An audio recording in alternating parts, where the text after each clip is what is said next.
All right, let's take a look at how we can just point a domain to SportsCarnival. We will use Sports Pencil here. I'm in my GoDaddy dashboard.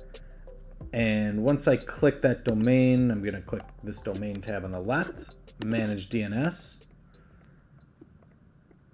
And we're going to add two records. They're both going to be of type A. The first one's going to be @ symbol.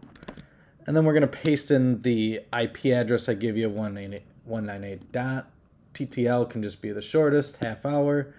And then let's do here www and ttl. And let's save all records.